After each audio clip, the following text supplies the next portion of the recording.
اعوذ باللہ من الشیطان الرجیم بسم اللہ الرحمن الرحیم. ڈیئر اسٹوڈنٹس 10 کلاس، بیٹا آج ہم ٹاپیکل اسٹڈی ہمارا موضوعاتی مطالعہ کا لیسن نمبر 1 طہارت و جسمانی صفائی.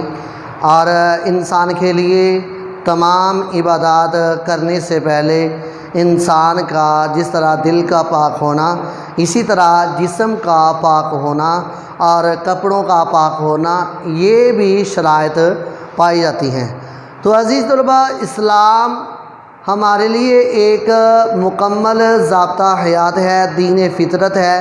اسلام ہمیں جس طرح بڑے بڑے احکامات ہمیں قرآن و حدیث کے ذریعے ہمیں ملتے ہیں، اسی طرح قرآن و حدیث میں ہمارے لیے نبی اکرم نور مجسم شفیع دو عالم صلی اللہ علیہ وآلہ وسلم نے بہت سے احکامات ہماری جسمانی صفائی اور طہارت کے متعلق ہمارے لیے بیان کیے ہیں.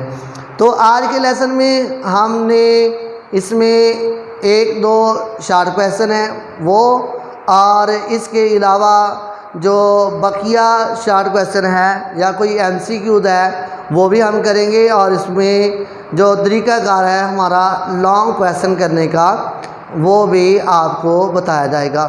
تو عزیز طلباء، آج کا لیسن ہم سٹارٹ کرتے ہیں کہ دیکھیں کہ سب سے پہلے ہمیں ایگزام میں یہ پوچھ لیا جاتا ہے کہ طہارت. اب دیکھیں کہ دین کے اصول جو ہیں، اصول و ضوابط ہیں، اس میں سب سے پہلے اگر ہم نے دلیل لینی ہے وہ دلیل قرآنی لینی ہے. اسی طرح یہاں پر بھی رولز کے مطابق ہماری بک میں بھی پہلے جو دلیل دی گئی ہے وہ پہلے دلیل قرآنی ہے، اور بعد میں حدیث مبارکہ سے بھی ہمیں یہ اس چیز کا پروف ملتا ہے کہ آقا کریم صلی اللہ علیہ وسلم نے صفائی کے متعلق جو ہے وہ اہمیت بیان کرتے ہوئے کیا فرمایا ہے. تو سب سے پہلے ہمارے پاس 2 آیات مقدسہ ہیں، وہ جسمانی طہارت و صفائی کے متعلق ہیں، اور آپ صلی اللہ علیہ وآلہ وسلم کو فرمایا گیا وَثِيَابَكَ فَطَهِّرْ. اور یہ یاد رکھنا ہے، اس میں جس صورت کا حوالہ دیا گیا ہے اس صورت کو بھی ہم یاد رکھیں گے. سورہ المدثر پارہ نمبر 29 اور سورہ المدثر، اور اس میں فرمایا گیا وَثِيَابَكَ فَطَهِّرْ وَالرُّجْزَ فَاهْجُرْ. وَثِيَابَكَ فَطَهِّرْ، ثیاب ثوب بولتے ہیں کپڑے کو، اور ثیاب اس کی جمع ہوگی کپڑے. جس طرح کہ ہم انگلش میں بول دیتے ہیں کلاتھ بول دیتے ہیں، تو کپڑا جو ہے ثوب واحد ہے، ثیاب اس کی جمع ہے. یہاں پر میں نے معنی بھی لکھ دیا ہے ثیابک، اپنے کپڑوں کو، وَثِيَابَكَ فَطَهِّرْ اس کا ترجمہ بن گیا اور اپنی کپڑوں کو پاک رکھیے، وَالرُّجْزَ فَاهْجُرْ اور ناپاکی سے دور رہیے. تو آقا کریم صلی اللہ علیہ وآلہ وسلم کو اگر یہ حکم صادر فرمایا گیا اللہ تعالیٰ کی طرف سے، تو آقا کریم صلی اللہ علیہ وسلم نے اگر پاکی اختیار کی تو ہمارے لیے بھی حکم فرما دیا کہ تم بھی پاکیزگی کو اختیار کرو. اور پاکیزگی کو اختیار کرنے کے متعلق پھر آقا کریم صلی اللہ علیہ وسلم نے ہمارے لیے اپنی احادیث میں یہ روشنی چھوڑی کہ آقا کریم صلی اللہ علیہ وسلم فرماتے ہیں الطہور شطر الایمان. طہور پاکیزگی، پاکی کے معنی میں آتا ہے. الطہور پاکیزگی، شطر الایمان، شطر کا معنی ہوتا ہے حصہ، ایمان ایمان کا. تو اس حدیث سے مبارکہ کا کمپلیٹ ترجمہ ہوگا کہ طہور پاکیزگی ایمان کا حصہ ہے. یہ حدیث مبارکہ ہے. اور اس کے بعد عزیز طلباء ہمارے لیے ایک شارٹ کویسچن ہے. شارٹ کویسچن کیا ہے کہ وہ پوچھ لیتے ہیں کہ طہارت میں کتنی چیزیں شامل ہیں. یہ تقریباً 1-2 بورڈز میں یہ بتا بھی دیا، پوچھا بھی گیا ہے کہ طہارت میں کتنی چیزیں شامل ہیں، ان کی ہم نے تعداد بتانی ہے کہ کتنی چیزیں شامل ہیں. تو یہ یاد رکھیں طہارت میں 2 چیزیں شامل ہیں. وہ کون کون سی ہیں؟ نمبر 1 وضو، نمبر 2 ہے غسل. طہارت میں کتنی چیزیں شامل ہیں؟ دو ہیں، ایک وضو ہے اور دوسرا غسل ہے۔ پھر وہ پوچھ سکتے ہیں کہ وضو کے فرائض کتنے ہیں، اور اگر MCQs میں پوچھا جائے ان کی تعداد پوچھی جائے گی۔ وضو کے فرائض کتنے ہیں؟ وضو کے فرائض ہیں 4۔ اور اگر شارٹ کویسچن میں پوچھ لیں وضو کے فرائض لکھیں، وہ وضو کے جو 4 فرائض ہیں وہ ہمیں لکھنے پڑیں گے۔ پہلا ہے چہرہ دھونا، دوسرا ہے کوہنیوں سمیت بازو دھونا، اور تیسرا ہے چوتھائی سر کا مسح کرنا، اور چوتھا ہے ٹخنوں سمیت پاؤں دھونا۔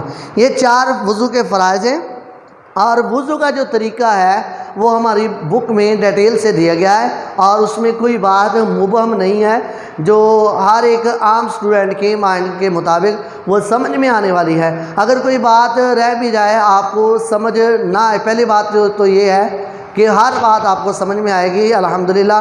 اور اگر کوئی مسئلہ ہے بھی آپ کو، آپ کے مائنڈ میں کسی قسم کا کویسچن آتا ہے تو آپ پوچھ سکتے ہیں۔ اور اس کے علاوہ ہم نے طہارت میں 2 چیزیں پڑھی ہیں، نمبر 1 وضو، نمبر 2 غسل۔ یہ تھا MCQs کے اعتبار سے۔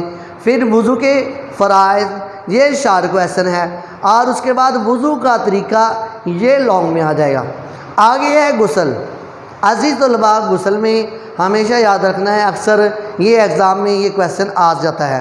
اور غسل جہاں پر ہماری بک میں جو طریقہ کار لکھا گیا ہے وہ ٹھیک ہے، بالکل الحمدللہ، حدیث مبارکہ کے مطابق لکھا گیا ہے، آقا کریم صلی اللہ علیہ وسلم کی سنت کے مطابق۔ اس میں آپ نے 4 ہیڈنگز دینی ہے۔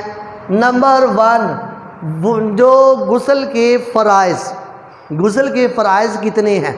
غسل کے فرائض ہیں 3۔ سب سے پہلے ہیڈنگ دے کے غسل کے فرائض، آپ غسل کے فرائض لکھیں گے۔ ان میں نمبر 1 جو ہے وہ یہ ہے کہ کلی کرنا، اور بریکٹ میں آگے ہم لکھ دیں گے غرارہ کرنا، گین کے ساتھ لکھ لیں گے، آپ کے ساتھ میں لکھ دینا غرارہ کرنا، تو وہ بریکٹ میں لکھ دیں گے۔ تو اگر روزہ ہو، روزے کی حالت میں ہم غرارہ نہیں کر سکتے، اور روزہ نہ ہو تو پھر ہم غرارہ کریں گے۔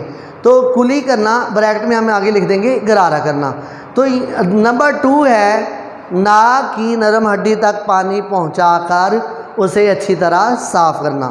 نمبر 3 پورے جسم پر پانی اس طرح بہانا کہ ایک بال کے برابر بھی جگہ خشک نہ رہے۔ تو عزیز طلباء، یہ غسل کے 3 فرائض ہیں۔ پہلی ہیڈنگ ہم دیں گے کیا؟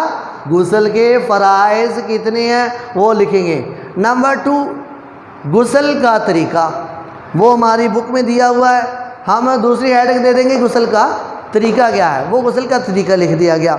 اور اس کے بعد مکروہات سے مراد کیا ہوتا ہے کہ وہ چیزیں جو غسل میں ہمارے لیے کرنا جائز نہیں ہے، تو وہ ہم لکھیں گے۔